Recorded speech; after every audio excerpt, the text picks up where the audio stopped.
La nuit de Guy de Maupassant. Cauchemar. J'aime la nuit avec passion.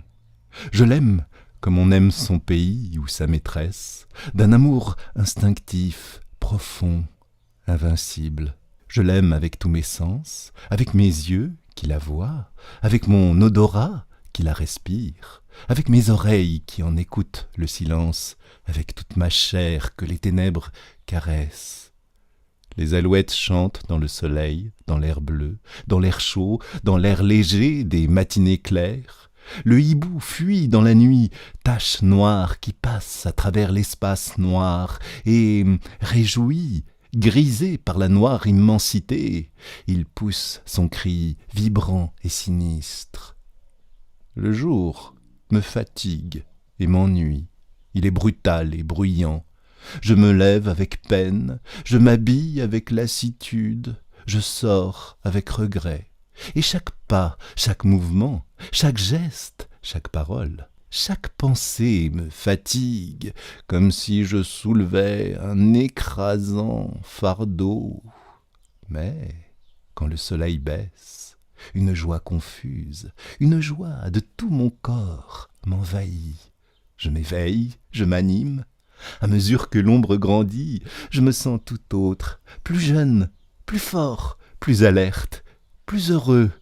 Je la regarde s'épaissir, la grande ombre douce tombée du ciel. Elle noie la ville comme une onde insaisissable et impénétrable. Elle cache, efface, détruit les couleurs, les formes, étreint les maisons, les êtres, les monuments de son imperceptible toucher.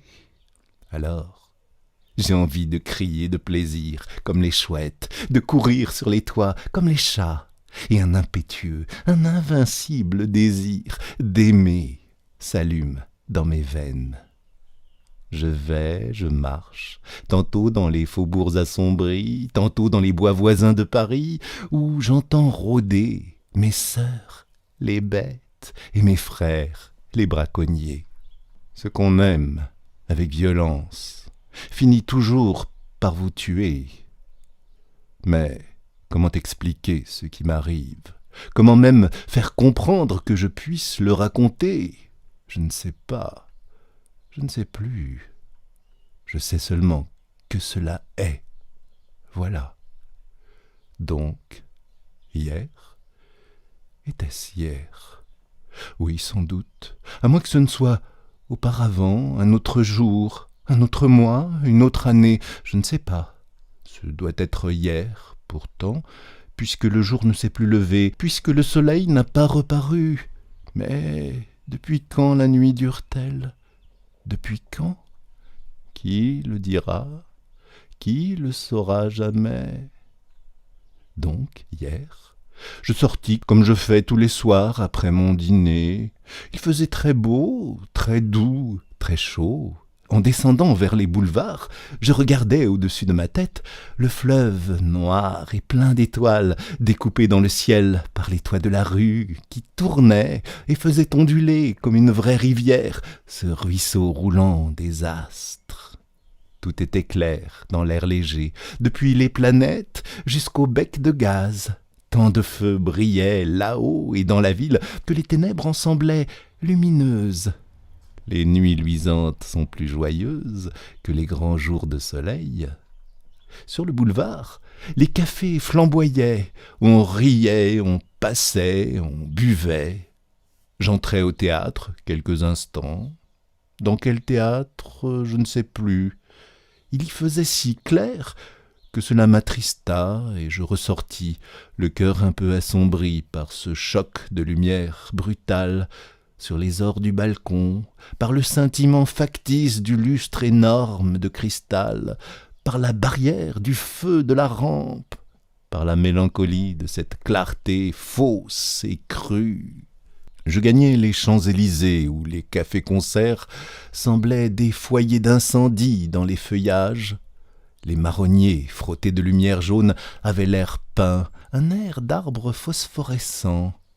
Et les globes électriques, pareils à des lunes éclatantes et pâles, à des œufs de lune tombés du ciel, à des perles monstrueuses, vivantes, faisaient pâlir sous leur clarté nacrée, mystérieuse et royale, les filets de gaz, de vilains gaz sales, et les guirlandes de verres de couleur.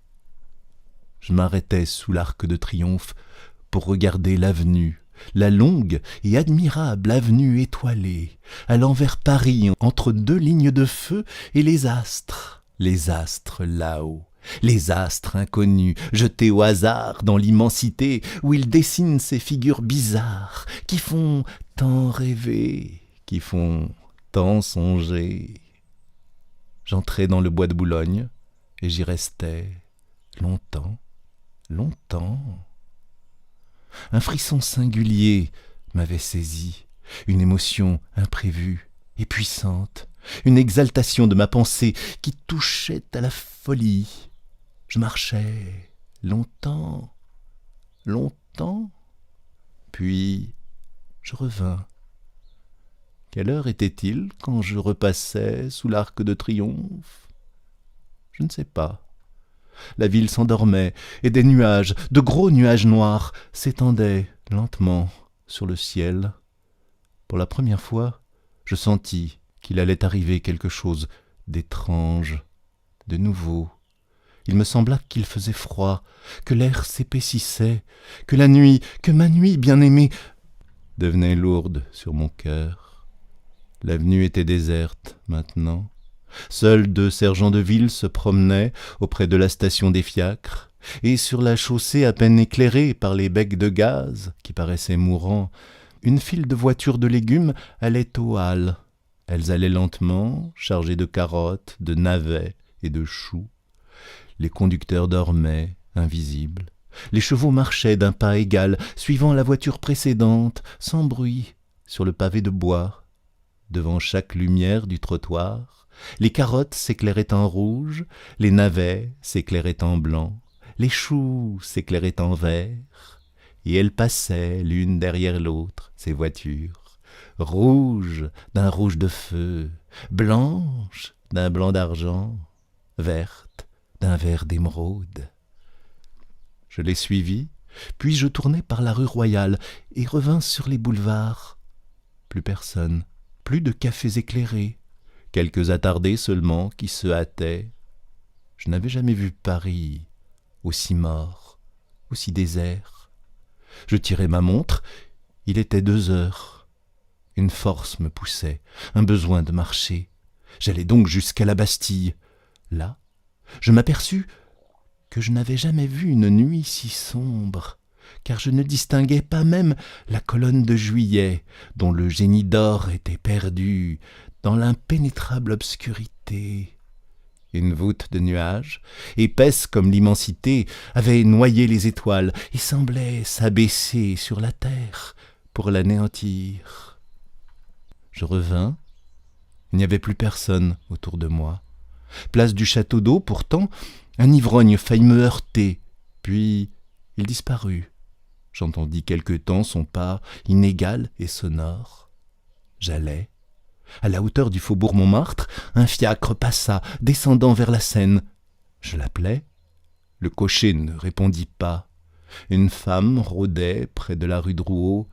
« Monsieur, écoutez donc !» Je hâtai le pas pour éviter sa main tendue.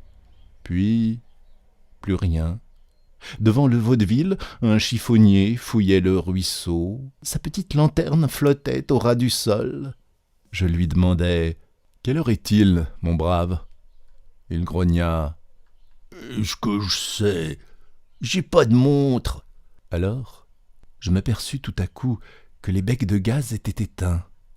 Je sais qu'on les supprime de bonne heure, avant le jour, en cette saison, par économie, mais le jour était encore loin, si loin de paraître. Allons aux halles, pensai-je, là au moins je trouverai la vie. Je me mis en route, mais je n'y voyais même pas pour me conduire.